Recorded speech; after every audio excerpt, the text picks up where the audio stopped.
At society, Adam orders a scotch just as Sally walks in. He weighs her over and she joins him after pausing. He notes she had to think about whether she'd stay. He wonders if she'd have walked away if he hadn't seen her. She says they'll never know. Adam thinks they already do. He asks if she'll ever see him and not feel she has to turn away. Sally honestly doesn't know. It's complicated and there's no way to predict if it will always feel that way. They'll have to wait and see. Adam tells Sally it's not her job to fix the situation he caused. He asks if he should leave. Sally says it's not like that. Adam grumbles about screwing up. Sally says what happened between him and Chelsea wasn't a complete mistake or a drunken accident. There's history there and a lot of love. Adam says they had history and love, and a child he thinks about every day. Sally tells him Ava will always be in their hearts, but they are done. He and Chelsea will give their relationship another chance. Adam says they did that over and over, but it never worked. He complains about her pushing him toward Chelsea and says he wanted it to work with Sally. She wonders if he's asking if she wishes things were different. Sally tells Adam that he and Chelsea should be together for Connor's sake. Why are you fighting the one thing that can make you all happy? Adam says he has accepted that things are over between him and Sally. No one should hold her back, she deserves whatever she wants. Sally says she's getting there. Adam agrees that he, Connor, and Chelsea should be a family. The focus is Connor, and they're trying to support him. There is probably something that you should hear from me. He tells her he's asked Chelsea to move into the ranch house with him and Connor. He asks about her and Billy, but she isn't up for discussing it with him. Adam asks about work. She says it's wonderful and busy. Billy and I are both driven and focused. She has her passions and obsessions and he has his. Adam asks what obsession Billy has now. At Crimson Lights, Chelsea runs into Billy and thanks him for texting with Connor. Billy says he's his buddy. She asks how he's been since she saw him earlier. Billy thought about her advice to let go of the Victor and Chancellor thing. It's good advice, she's so glad. Billy clarifies that it's probably the right thing to do, but unfortunately he can't follow it. He's unable to walk away from Catherine's company and the satisfaction of watching Victor's face when he knows he's lost. Billy won't stop until he's won. I have it handled. Chelsea admires his confidence.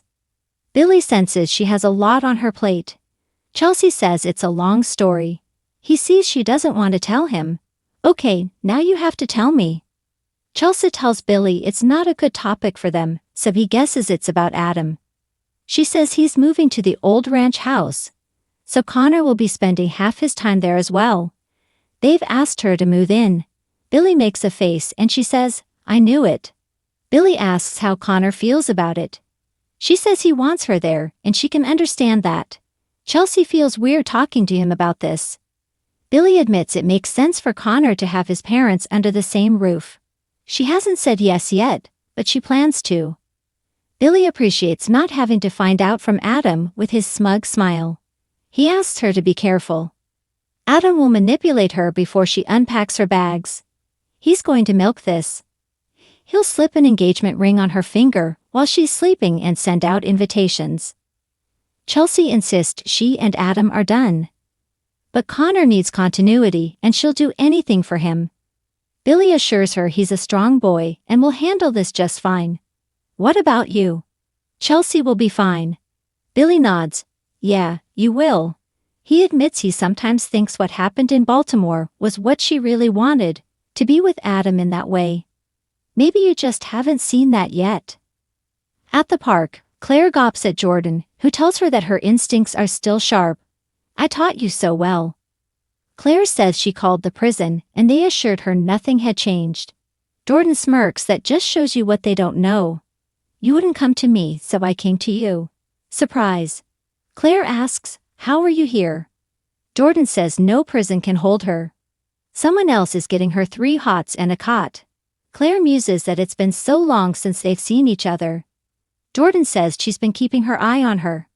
Claire muses that Jordan is smart and sees right through people. She knows exactly what to say and do to get what she wants. Jordan makes a crack about her grandparents and Claire turns wistful. Jordan asks if there is trouble in paradise. Claire tells her she's lost there. Sometimes she's in a room with the Newmans and it's like she is watching herself from a distance. Aunt Jordan, they do such horrible things. Jordan croons, "Honey, I told you who they were." Claire says she didn't listen, and now she's more alone than ever. Jordan tells her she doesn't look lost. She has a new family, a new life, new clothes. It's like their life together never existed. Claire says she's playing along because she has no other choice. Jordan asks why she needs these people. Claire reminds her she taught her to exploit people to get by. It's not easy, especially not now with her there. She mocks Nikki and Victor for getting sick of one of their mansions and building another one. Jordan asks if she remembers the vicious things she said to her at the prison. Claire had just found out that the parents she thought had abandoned her were patient and kind. It's not that simple though. They treat everyone and everything like they don't matter. I've seen who they really are. Maybe you were protecting me all along. Jordan sighs. I have waited weeks, days, months to hear these words. She walked the prison yards wondering if Claire understood and knew.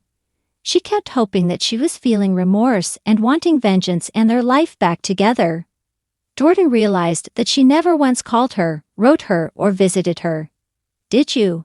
She would still be in that cell if not for a little gumption and ingenuity. She asks, have you really seen the light? Claire complains about the Newmans' tests of loyalty. If you're not in the inner circle, they'll burn you to the ground. Jordan asks if she'll run off and put out an APB on her. Claire won't let them hunt her. Who knows what Victor would do? He's a sick bastard. You're the only person I ever should have trusted. Claire tells Jordan, you can trust me too. Claire assures Jordan she's not trying to trap her. Why would she come there alone? Jordan thinks maybe she wanted to make sure it was her before she sounded the alarm. Claire says, when I saw you, I realized I'd been waiting for this. She asks what Jordan meant when she said she came back for her. Jordan says she may have come back for her child, for a second chance. Claire thinks she may have come to make her pay for abandoning her. Which one is it? Jordan says it's up to her. At society, Adam guesses that Billy's passion is Chancellor and asks Sally if he's planning to go after Victor, or maybe him and Newman Media. Sally tells Adam he thinks about Billy more than he does about him. She hints that her boyfriend is miserable, so Adam assumes he's planning to go for the jugular.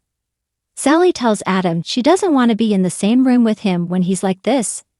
He causes so much damage and then gets annoyed at the fallout. Adam wants her to tell him more about this fallout. At Crimson Lights, Chelsea asks Billy how he's so kind and understanding after what happened. Billy's not up for sainthood. He tells her he wouldn't take back any of their time together. But it ended and there's no going back. Chelsea will never forgive herself. She wipes a tear as he assures her that they'll be okay. She thanks him for listening and for being him. Billy says, don't let him tell you what you think, be careful. In the park, Claire tells Jordan she can't trust the Newmans. Jordan snarks that there's always the Abbotts. Claire says Kyle's the only person she can be herself with. He knows the Newmans aren't perfect. Jordan thinks that sounds like love. Claire says they're not there yet, and she doesn't even know if that's possible. She was the nanny. Is she even worthy of being with an Abbott? Jordan gasps, good God. She reminds Claire that Cole crossed the pond to be her girl dad. So, tell me how you don't fit in with Victoria and Cole. Sally arrives at the coffee house to meet Billy after Chelsea's gone. They kiss and embrace. He asks if she's okay. She says, sure, but admits she ran into Adam. Billy guesses he was his usual charming self. Sally sighs. It's just awkward. She reveals he started asking questions about them. Sally admits she dropped her guard for 1 second and he started speculating about Billy's plans. Billy's not surprised. Sally says Adam thinks Billy is going after him and Victor. Billy snarks, all roads lead to Adam. Sally's sure her ex will try and confront Billy now, and she's sorry about that. Sally hopes Billy's not upset with her. He's not. If Adam thinks he's coming after him, then so be it. He won't lie to her, and she doesn't have to second-guess what he says. Sally says it helps to hear that. Billy thinks he should let Adam sweat. Sally knows Billy won't back down. She thinks it's better if she doesn't know his plan. Billy will only say the only way to get to the big man is through his family. Chelsea meets Adam at society, and they talk about Connor spending time with Johnny and Katie to ease him into living on the ranch. It makes her heart happy. Adam says the change in location makes sense for a lot of reasons. He fishes for her answer. Chelsea says, the answer is yes. Connor will have both his mom and dad at his new home. Adam grins. She reminds him this is for Connor and warns him not to try and work an angle. Adam insists she doesn't have ulterior motives. Chelsea says, I mean it. Adam tells her this really is great though. In the park, Jordan thinks Claire is Victoria and Cole's angel. Claire says she's not really, she's not innocent or a child. She has memories they were never part of. She sees Victoria with Katie and Johnny, and she knows them, and they know her.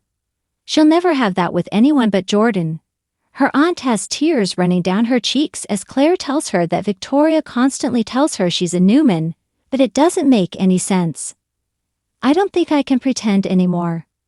Claire tears up and Jordan takes her in her arms and blubbers. Over her shoulder, Claire looks freaked out. Next on The Young and the Restless. Victor uncovers Ian's deception. Claire tells Nikki and Victoria about Jordan's return, and Phyllis presses Billy to come clean.